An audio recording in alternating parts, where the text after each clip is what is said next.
For your listening enjoyment, John Lund as Johnny Dollar. Frank Ahern at Universal Adjusters, Johnny.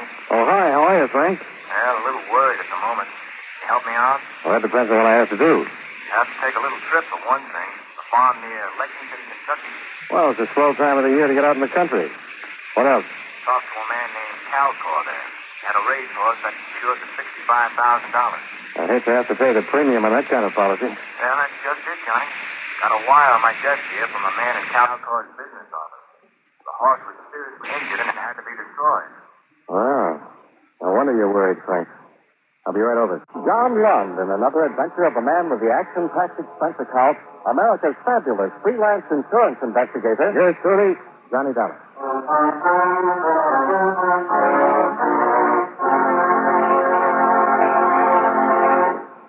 While we take a breather from our program, I'd like to ask you a question. Do you know who Uncle Sam's lawyer is?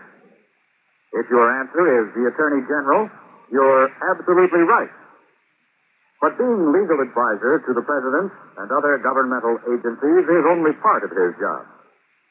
His main task is running the Department of Justice, which makes sure that the laws passed by Congress are carried out, and that lawyers are available when the government must be represented in court. Let me give you an example. Suppose there is some question concerning the amount or kind of tax you should pay, or suppose you and the government don't agree as to which of you owns certain land. That's when the Department of Justice steps in to represent the government side of the case.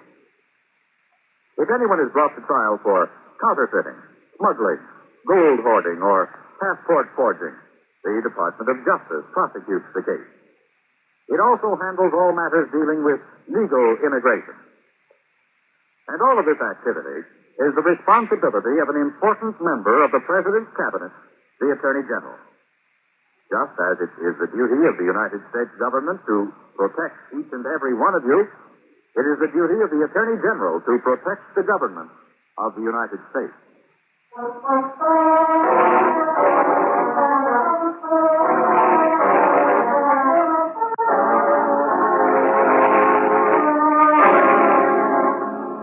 Expense account submitted by Special Investigator Johnny Dollar to the Universal Insurance Adjusters, Suite 814, Kittredge Building, Hartford, Connecticut.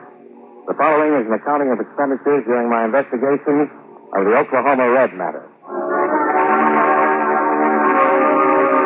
Expense account item 1, $107.80. Airfare and incidentals between Hartford and Lexington.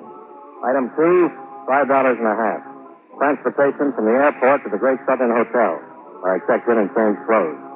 Then to an address on Peach Avenue, Calgore and Company, Incorporated. Mr. Calgore's never here, Mr. Dollar. Spent all of his time at the farm. You'll have to see him there. Well, maybe I won't have to bother him at all. How about Mr. Monroe? Mr. Monroe isn't with Mr. Calgore's office anymore. Well, that's funny. He was yesterday afternoon when he sent my company this wire about the policy. He and Mr. Calgore, ended, please. I might as well tell you. Oh. Well, is there anybody else around here I can talk to about this? I think you'll have to see Mr. Calgore.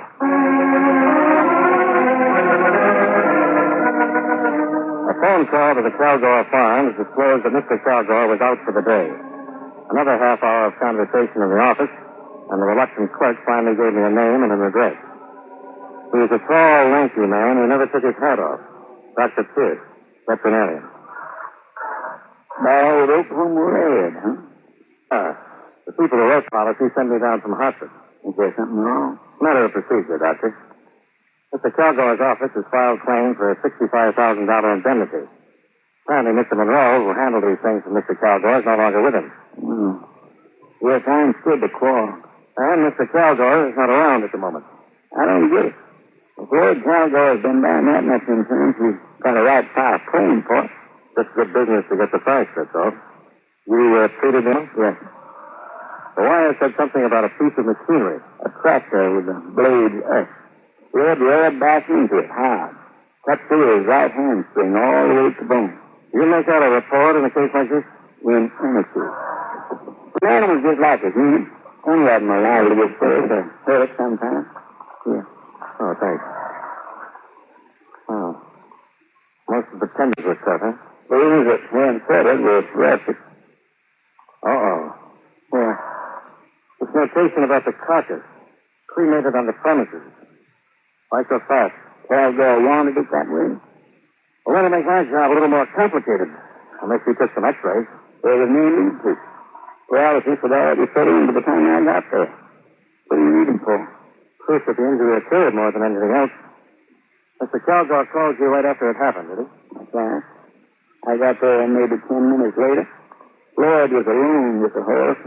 The minute I laid eyes on that animal, I knew. And you advised Mr. Calgar he had to be destroyed? I didn't have any choice. Did you consider calling in another vet? No use doing that. Did Mr. Calgar ask you to call in another vet? No, Mr. Dollar. He took my word for it. Why don't you? Part of my job, Dr. Pierce. I can't take anybody's word for anything.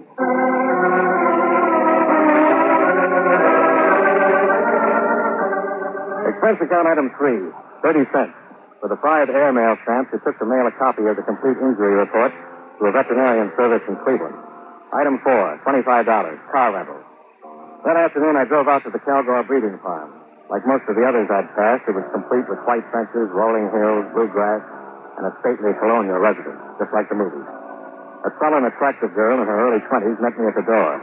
I told her my name and who I wanted to see. You're not an insurance salesman. You hear about Red. Why, what happened to him, aren't you? That's right. I'm Mr. Calgar. I'm glad to know you. How much did Daddy have Red insured for? $65,000. I don't know whether I'm supposed to discuss this with you, Miss Calgar. If Red had gotten on the tracks this year, he'd have doubled that. Tripled the problem. There's not enough money in the world to afford that horse. He was a great horse. He must have been. I'm sorry this happened. Dad couldn't have stopped Red. Oh, I understand he was injured beyond hope. That's a lie. What's that? Dad couldn't have shot him. He just couldn't have done it. Red was the only thing around this whole place worth anything. Well, wasn't the horse injured? That's what they'll all tell you. But I can tell you something else. What are you talking about, anyhow? It was a terrible thing to do. Go to your room. It was just like murder, and you know it. Lucy? It was murder. Stop it. Any time I've ever had to shoot a horse around here, she gets like that. And that way ever since she was a little girl. I see. I knew I'd have to put up with her acting like that. But I'm reluctant to apologize to you for her actions. Ed Pierce told me you were in to see him. I wish you hadn't. I intended to tell you myself, Mr. Calgar. If I've offended you, I'm sorry for it. Makes me look like I'm doing something shady. You could have come to me instead of going to him. I tried to. We have to go to everybody. Dr. Pierce ordered the horse destroyed. Seemed like a fair opening to go to him and ask why. What do you want from me? All the information you can give me about the accident. Now, no matter what you think of me or my methods, I'm the man assigned to this case. This report has to be complete before your claim can be paid. You always handle a case this way. Well, that's the way I'm handling this one. They don't know what they're doing sending a man like you here. You filed a claim by wire. What did you expect? That fool Monroe filed the claim. I'd have waited until things around here calmed down a little. Is that why you fired him? That's one reason. Are you here to accuse me of something? Look, there's $65,000 at stake here. We'll pay it out when we're satisfied all the circumstances were proper and not before. I'm not afraid of you, Dollar, or your insurance company. I don't like your snooping around my office talking to my friends about me. No man would. If I don't get my information from you, I'll get it somewhere else. What I've seen of you so far and what information I have got hasn't been in your favor. I don't like that kind of talk. You don't seem to like anything about this. Now, how about it? Do we keep this up or do we get down to business? The trainer was bringing Red back from his exercise. Outside the stall, Red got scared. Mouse or something. He reared back into that blade. When Doc got here, he said Red didn't have a chance, so I shot him, that's all. This trainer, what's his name? Jim Knight. He isn't around anymore. I fired him right then and there. Told him to get off my property. Who else was there? No one. The rest of them were up at the house having dinner. Oh, fine. How about right afterwards? I just called Dr. Pierce. We handled it. Been better if you'd left the remains for us to examine. Dollar, I got maybe 150 head on this farm. Now and then accidents happen. One of my stock is dead. I get rid of it as fast as I can. That's the way I operate. Oh. Where can I get in touch with Jim Knight? Where did he go? I don't know. He took the things and cleared out as fast as he could. He knew better than to hang around here. What do you mean by that? What I said, he knew better. That's what I mean. Did your daughter see any of this? Lucy. You mean those crazy things he was saying when I walked into the room? In view of the crazy circumstances, what she was saying might be worth listening to. Pipe dream. I'd like to talk to her just the same. Abbott! Abbott! Yes, Mr. Salgo, come. You can talk to anybody you like, Dollar. You've already got all the information you're going to get from me. Yes, sir, Mr. Salgo? Yes, sir? Show him out. This way, sir. Never mind. I can find my own way.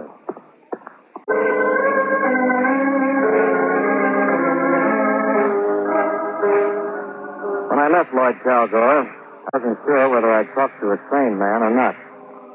Calgore's belligerent attitude seemed to permeate the whole farm. The horse handlers I talked to were grumbling and complaining, and I was able to learn nothing from them except a Baltimore address for Jim Knight. However, I did talk to Lucy Calgore again, down by the stables. I thought you left a long time ago. I wanted to talk to you before I did. What about, Mr. Dollar? Your business is with my dad, not with me. Oh, pardon me if I seem a little confused. Earlier today, you were very anxious to tell me something. Was I? Yes, you were. What is this, anyhow? I wish we hadn't met at all. But we did. And you said there was no need to destroy the horse after it had been injured. Did you mean the horse could have been saved? Did you have a reason for saying something like that? I've just been very upset lately. All of us around here have. Yeah, I'm getting that way myself. Red was the best horse we've had in the stable in 5 years. We've all been counting on him since he was a colt. Oh, and this stupid thing happened. It just turned all of us upside down. Is that your explanation for the things you said to me? Yes, for the moment. Please don't ask me any more questions right now.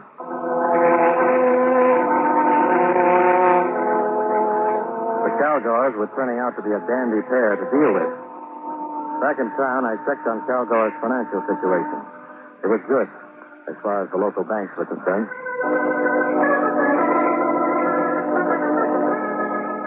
Expense account item 5, $2.20, telegram. One to Hartford requesting further information regarding Calgore's credit standing. The other to Baltimore, Maryland, addressed to Jim Knight. The next morning, I received an answer to the latter. Johnny Dollar. Baltimore, Maryland. Calling Mr. Dollar. You want to hold on? Sure. Ready here with your call to Lexington. Go ahead. Thank you. Hello? Hello. Hello. Is this Mr. Dollar? The man who sent the telegram? Yes. Who's this? I'm Jimmy Knight's mother. The wire said it was important for him to get in touch with you. I thought I'd better call and tell you where you could reach him. Well, that's very kind. Now, he's at the Calgore farm near Lexington. You can reach him there through Mr. Lawrence. Wait a minute. Calgore. He left there 3 days ago, Mrs. Knight. Didn't he come home? Why, no. Well, are you sure he isn't at the Calgore place? I'm positive. Do you have any other ideas where he could be? No. Well, this doesn't sound like him, Mr. Dollar. He wouldn't just go off without letting me know about it. Are you sure? Of course I'm sure he's my son. Maybe there's something wrong. Yeah. Maybe there is.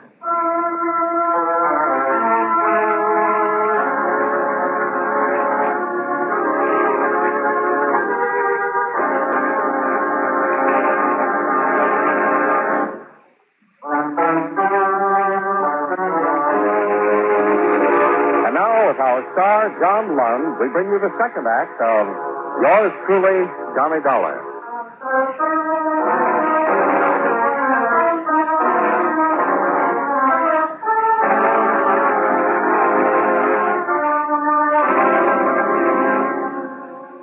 When I talked to Jim Knight's mother in Baltimore, the Calgore claim was just about at a draw. I had a strong suspicion that the death of the horse had not occurred as reported. On the other hand, I had found no apparent reason for Calgore to do away with an animal that was evidently more valuable than the insurance had carried. It came down again to searching for the only other witness, Jim Knight.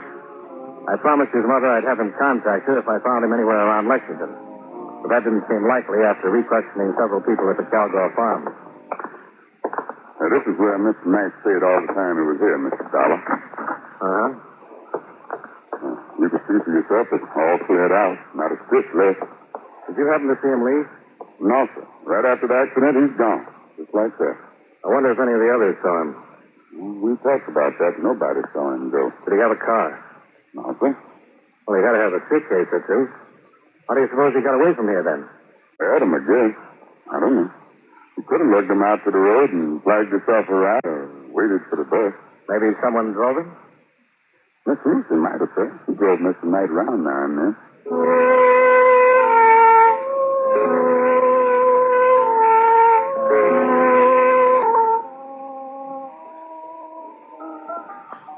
That business you were telling me about before, it'll have to be looked into, Lucy. Why? Because you intimated that your father and Dr. Pierce might be lying about the whole thing. You realize that if there's any truth to that, your father would be liable to criminal charges. I know. I was just trying to put Dad in a bad light. Well, he's not in a very good one right now. It was just a spite, and that's all there is to it. See, Dad and I have been arguing for weeks now. And when I walked in the door yesterday, you saw a way to get back at him, is that it? Something like that. Is that Oklahoma Red up there? Mm-hmm. I took the picture myself. Well, I'm no horseman, but he looks like a lot of horse. He was. You know that the worst broken-down plug who ever pulled a junk wagon has more dignity than any man who ever lived. Well, that's one way of looking at it. What's the trouble between you and your father? A man named Jim Knight. Used to work here as a trainer. Yeah, I heard. I was going to ask you about him. Yes, I thought so much. Jim and I saw quite a bit of each other, and Dad never liked that. Why? Well, I suppose because I'm all he has left. Mother and Bob, he was my older brother. They were killed in an accident a few years ago. Dad had been looking for an excuse to get rid of Jim. Your father doesn't strike me as the kind of man who'd have to give an excuse to fire someone he didn't like. You think he's mad? What? Nothing. Jim was a good trainer. Very good with Red, and that's important. When the accident happened, I can imagine what Dad had to say to him when he fired him. You know where I can find him now? No. He didn't say a word to me when he left. Not even goodbye. Lucy, you suppose your father will ever calm down enough so I can talk to him? I don't know. The Cowboys have always been a terribly angry bunch of people. Very emotional. There doesn't seem to be much of a let-up these days. Is that what you meant when you asked me if I thought he was mad? I suppose so. It's almost as if he's on the verge of something lately, something desperate. His moods frighten me sometimes. They didn't used to. You know, I was thinking. A couple of years ago, Daddy bought a new car. We were out driving one day, and something went wrong. Well, he was so angry, he just smashed it into a cement wall and left it. Lucy, tell me about Jim Knight. I was in love with him from the first day he came to work here. I still am. That's all there is to tell.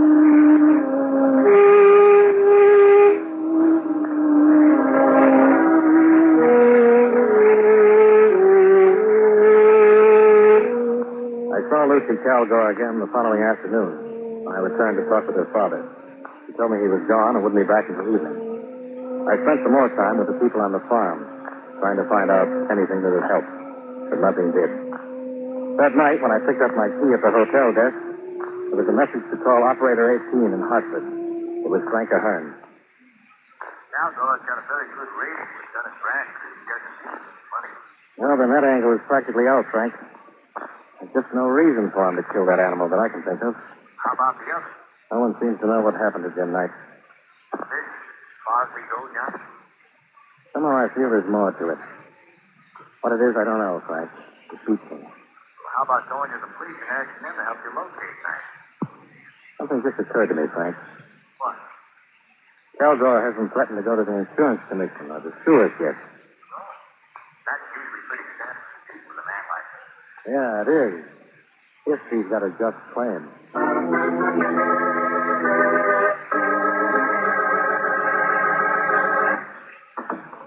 What is it now, Mr. Dolly? It's late.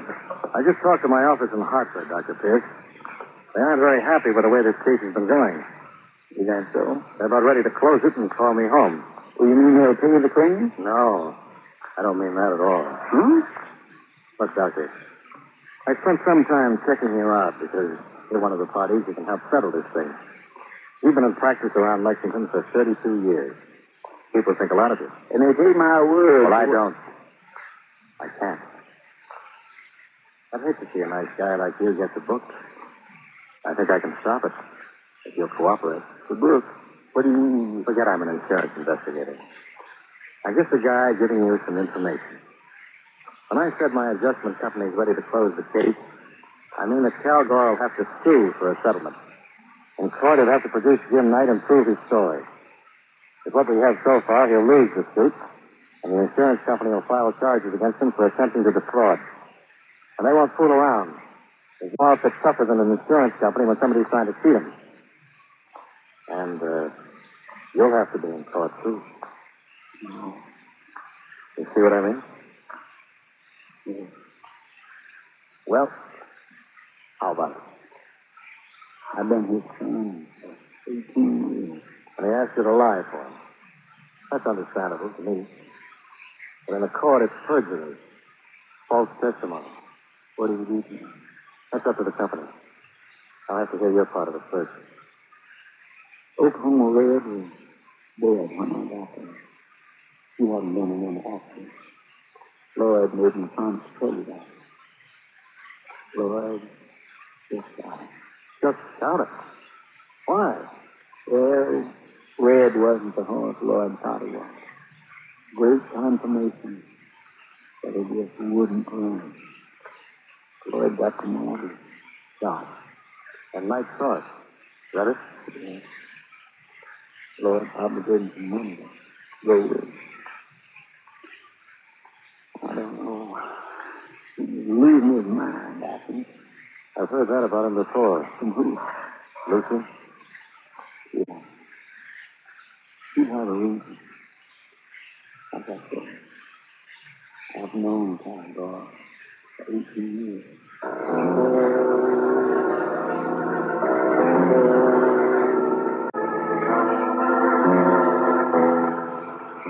Expense account item 6, 35 cents. I lost it on a payphone trying to get in touch with Kilgore. No one answered, so I drove out.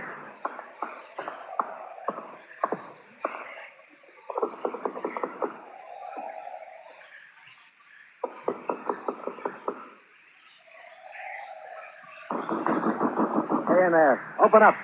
Open up. Open up, somebody. Open up. Mr. Dollar, sir. Good evening. Hello, Abbott. Can you hear me? Mr. Dollar, maybe this ain't such a good time to be coming around. Is Mr. Kilgore back yet? Yes, sir, he is, but... I'd like to see him. Mr. Dollar, please, All right, you go on ahead. All right, Miss Lucy. Hello, Johnny. Dad's not in a very good mood. Neither am I. Hey, you've been crying. What's this? Oh, I just wish he'd be able to do anything. There now. Oh, Johnny, I'm so happy.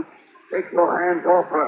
What? I said take your hands off her. I'll kill you. Oh, be careful. I told you. I'd kill one man for that kind of thing.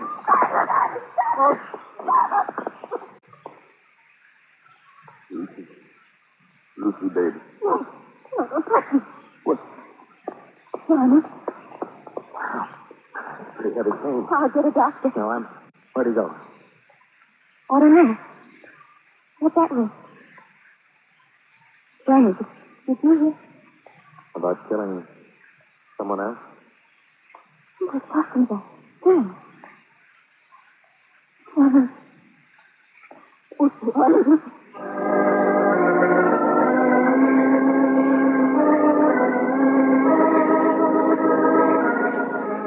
I called the local sheriff's office and then took a look around the grounds.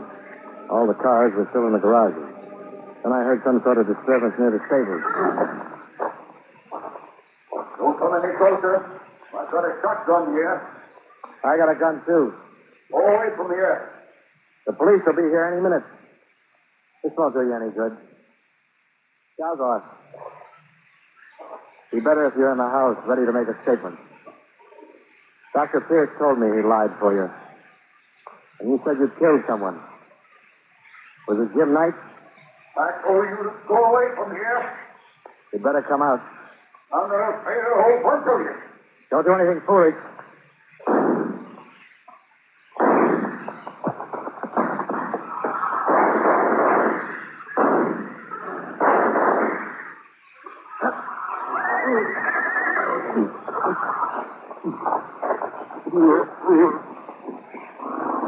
You didn't have to do it this way, Caldor. Like so. Nice bubble. Under the floor. All these things we know about Red. I know. I tried to stop him. But I was crazy. I'm not, am I, Dollar? Take it easy. I'm not crazy.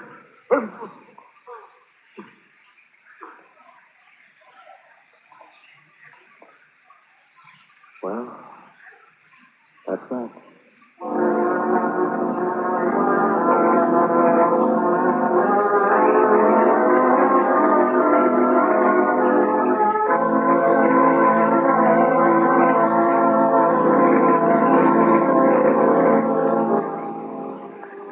Expense account item 7, $37.50, miscellaneous.